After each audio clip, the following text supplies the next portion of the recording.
how you doing? It's time for chapter 15 of The Fabulous Wizard in My Shed, written by Simon Farnaby, illustrated by Claire Powell, and read with the kind permission of Hodder Publishers. And in the last chapter, Merdyn had finally been reunited with his magical staff Thunderian, which they'd got out of the well in the shopping centre. And to try and protect them from Sergeant Murray, Merdyn had turned Rose, Shakya and Chris and himself invisible. But he'd also caused a lot of chaos in the shopping centre, as you can imagine. And he'd also done a bit of rapping. So, shall we find out what happens in chapter 15, which is called Hell's Bells and Flying Spells. Merdyn and Rose appeared outside the Old Well shopping centre. Rose looked down and watched in amazement as her legs returned, materialising before her eyes. Wow, how cool had it been turning invisible? She'd been able to feel everything as she ran through the shopping centre. She'd felt her trainers on the ground, the air against her face. She'd even felt it when she bumped into an old lady making her wave her umbrella at nothing. And yet she'd been totally see-through. Now she watched as her hand reappeared at her side, as if being coloured in by a computer animator. She checked her bag for bubbles. "I just had a very weird experience," her guinea pig said, a glazed expression on his face. Phew, Rose thought. Back to normal. "Rose, look," shouted Merdyn suddenly. "The mean witches from thy school." Rose looked around, and there, among the shoppers fleeing from the mall, were Katrina, Andy and Tamsin, the cats. "Now I have Thunderian, I shall avenge thee," said Merdyn. A fiery mass was already collecting at the end of his staff, but Rose grabbed his arm. "What do you mean, avenge thee? What with?" "Well, I was thinking a fireball," the Warlock said casually. "What? Too much?" The fiery mass at the end of his staff went out. Poof! "All right then, I shall just give them the plague." And he went to point Thunderian again. "No," said Rose, "you can't just go around giving people the plague." "Well, thou art no fun," he sulked. But Rose had bigger problems, like never mind Bubbles, where was Chris? What if he never rematerialised? What would she say to her mum? "Chris!" she yelled. Thankfully, at that moment, Chris and Shakya started to appear beside her. First their feet, then their knees, waists, arms, and finally their heads. But her brother looked different somehow. "Did you do something to your hair?" Rose asked. "We went via that hair salon, Hell's Bells," said Shakya with a raised eyebrow. "It's creme de la bear hair fudge," Chris protested. "Do you know how expensive this stuff is? It's not every day you can become invisible." Rose was pleased her brother was back, with or without his new hairdo, but a new problem had arisen. The police were now spilling out of the shopping centre in search of the ornamental garden trespassers. It would be a matter of seconds before they were spotted. "We got to move quick," she said. "Don't suppose you can make us fly?" Chris asked Merdyn hopefully. Merdyn smiled. "Of course." He thumped his staff on the ground once more. Boom! Then he shouted, "Trillium pumis leviatuas!" Suddenly, Rose felt her entire body become as light as air. It was as if someone had turned the gravity off with the flick of a switch. She looked down to see her feet rising off the ground. 2 centimetres, then 5. Now she was fully 40 centimetres off the floor. Chris was floating too, and Shakya. From inside her backpack, Rose heard a strange retching sound. "That was just me, being sick, just in case anyone was wondering," groaned Bubbles. It may have made the guinea pig sick, but the kids were all smiles. Instinctively, they held hands and squealed in delight. First invisible, now flying. Best day ever, Rose thought. "Tell me, knoweth thou a forest near here?" Merdyn asked, hovering beside them. "I need to do some serious potion preparation for my battle with Jerobo tomorrow night." "Clearwater Forest's that way," Shakya managed to say in between shrieks of excitement. "Then to Clearwater Forest," ordered the Warlock with great fanfare.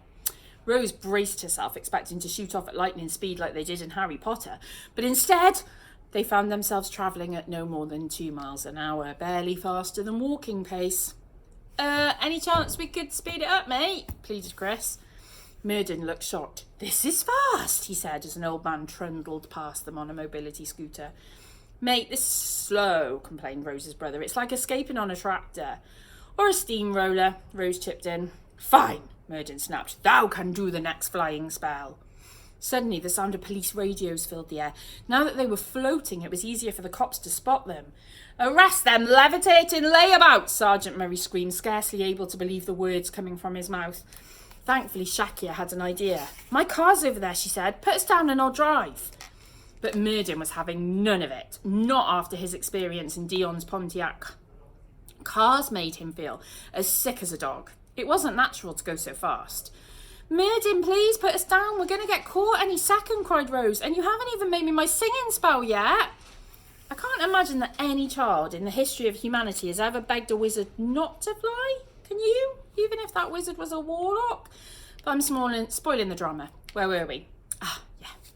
Eventually, Merdyn realised the children were right and they'd better stop flying. He reluctantly dropped them down, rather unceremoniously, Rose thought, and they ran for Shakia's car. Sergeant Murray looked furiously around. With all the panicking shoppers trying to flee the mall, he'd lost them again. Then he had a thought and a grin spread slowly, maliciously across his face. He doesn't forget, he doesn't forgive. This clever copper knows where they live. And on to chapter 16. With friends like these, who needs anemones? Merdyn the Wild was vomiting out of the window before they'd even got out of the car park. Rose had Bubbles on her knee feeding him some hay, but she was worried about the Warlock. How far is it to the forest? She asked. 3 miles, Shakia replied. I'm fine. Keep going, Merdyn insisted before hurling up again. Suddenly Shakia stopped the car. What are you doing? Asked Chris. He said keep going. I'm picking up my little sister. Shakia got out of the car and to Rose's horror approached none other than the cats who were walking along the pavement. One of the cats was Shakia's sister. Even Bubbles looked appalled, especially when it became clear Shakia's target was Tamsin.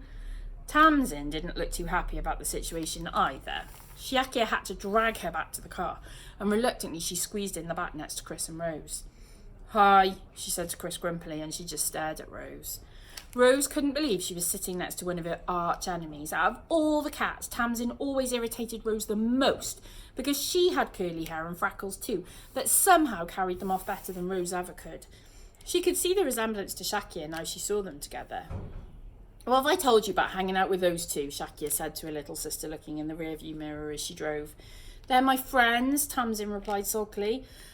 I know a couple of bullies when I see them. There's other kids in the world, you know. What about Rose? She goes to the same school as you, doesn't she? She's not a bully. She's cool. Tamsin looked at Rose, then at the guinea pig in Rose's lap with a pine cone stuck on its head, and she guffawed. Rose, cool. Give me a break. Shakia tutted. Well, she doesn't hang out with mean girls. She hangs out with wizards. And she gestured to Merdyn, who was still busy throwing up out of the window. Warlock, actually, Rose corrected on Merdyn's behalf, though he's not at his best right now, she added defensively. He just made us disappear, then fly, Shakia said. Flying might be too strong a word for it, Chris added. I don't believe any of you, Tamsin muttered. Then you're even more stupid than you look, said a squeaky voice from somewhere. If that were possible. Who said that? Tamsin looked around the car for a culprit. Me? Tamsin looked down at the guinea pig in Rose's lap and then she let out a blood-curdling scream. Ah! What's the matter? Never seen it talking. Hang on. Bubbles looked at Rose. What am I again? I keep forgetting. You're a guinea pig, Rose said, delighted that Bubbles had finally come through for her and spoken at exactly the right moment at last. Oh yeah, said Bubbles. That's the one. Bubbles talking was news to Chris and Shakia too, but at least they'd learned to expect the unexpected when Merdyn was around. Are we there yet? Interrupted Merdyn from the window. Almost, said Shakia. Just hold on. 10 minutes later, they were parked in a lay-by next to Clearwater Forest. Merdyn was mightily relieved to be out of the car and ran into the forest with great relish, shouting, Come, come, so many magical treats in store. Shakia and Chris followed but were distracted by their mobile phones. News of an earthquake at the shopping centre was spreading fast. They've shut it down, Shakia said. Which is good, observed Chris, because no one will know we're skiving off work. Rose was just behind them, putting Bubbles in her backpack, and Tamsin was watching her every move. Rose wasn't sure what Tamsin's game plan was. Sure, she wasn't making catty remarks anymore, but if she wanted to be friends, she needed to work on her mate face. Merdyn stopped in a clearing next to a stream. The water was coming from the hills beyond Bashingford, and a small waterfall had filled a lovely pool around which was growing some very healthy-looking vegetation. Aha! He exclaimed. All is not lost with this world. Now help me, younglings, get gathering. And he got down on his hands and knees, which was no easy task as he was still in his super-tight jeans, and started grubbing about in the undergrowth. Gathering what? Asked Rose. Yeah, there's nothing here but grass and stuff, Chris added. Merdyn looked at them in disgust. Thou knowest nothing of nature. Hey, we know about the environment, old man, said Tamsin. Good, replied Merdyn. Then thou can tell me how many species of plant are in this clearing. And he pointed to a space around 4 metres square. It really just looked like your average forest floor, part grass, part mud. I don't know. 3? voted Chris. 10, suggested Shakya. 20, said Rose, sure that it was bound to be higher than expected. 137, said Merdyn smugly, and that is just giving it a cursory eye sweep. Thou sayest thou care for nature, but thou not know what it is, what it does, how magical it is. Thou art not connected to it. And he continued scrabbling around on the forest floor. Look, foxglove, the flower of the heart, he said. Hawthorn, each one has a story to tell. Wood anemones for digestion, primrose, red campion, sweet woodruff wood, sage, fern. Oh my goodness, the kids screamed in unison. I know, 'tis wonderful, cried Merdyn. But the children weren't ecstatic about the abundance of flora and fauna. They were crowded round Shakya's phone. We've gone viral! They were looking at a very fuzzy video of the moment the old well had erupted, filmed by someone crouching behind the glass on the upper level of the mole. Now I knoweth why they call them start foams, said Merdyn. A sorcerer has cursed them. As soon as thou lookst at them, thou startest foaming at the mouth. He was quite pleased with this piece of observational humour, but the kids ignored him. Now the police are saying the disturbance was caused by a giant sinkhole, Shakya read. What's a stinkhole? Said Chris. Merdyn's patience snapped. He'd experienced quite enough of this world's indifference to nature. He would have to adopt a more robust approach to get Rose and her friends' attention. Quickly, he pointed Thundarian at them and chanted, Trillium pumis leviato theum, which the observant among you will recognise as a variation of the magnificent flying spell from earlier, or slow flying spell as it's now known. Rose, her brother, Tamsin and Shakya all left the ground at the same time. They started screaming. Tamsin was especially alarmed. She'd assumed the talking guinea pig had been some sort of magic trick, but now she was as weightless as an astronaut in space. Whoa, what are you doing? Put me down, they cried as Merdyn took great delight in floating them slowly across the water until they were above the deepest part of the pool. Please, Shakya begged as she caught on to what Merdyn was about to do. You're going to break our phones. Yeah, he does that, said Rose, speaking from experience. I'm still in my clothes, dude, cried Tamsin. I've got creme de la bear in my hair, bruv, shrieked Chris. But this just made it all the more fun for the pesky Warlock. What was that? He said cheekily. I can't hear thee. I don't know what's going on out there, came a squeaky voice from Rose's bag, but it doesn't sound good. Merdyn, no, Rose shouted. I've got But it was too late. With a flourish of Merdyn's staff to end the spell, all 4 of them fell splush into the cold blue water, clothes, phones, hair fudge, guinea pig and all. As they wailed and scrambled to get out, Rose holding her backpack over her head and the others trying in vain to save their precious phones, Merdyn laughed to himself. And he went back to foraging on the forest floor. The children eventually emerged from the water and Rose pulled a saturated and very angry Bubbles out of her bag, putting him on a rock to dry. She was really beginning to understand why Merdyn had been cast out of his world now. She would gladly have sent him into the rivers of time herself at that moment, singing spell or no singing spell. But as they all stood on the bank, now dripping wet, their phones and rodents soaked to their circuits, something extraordinary happened.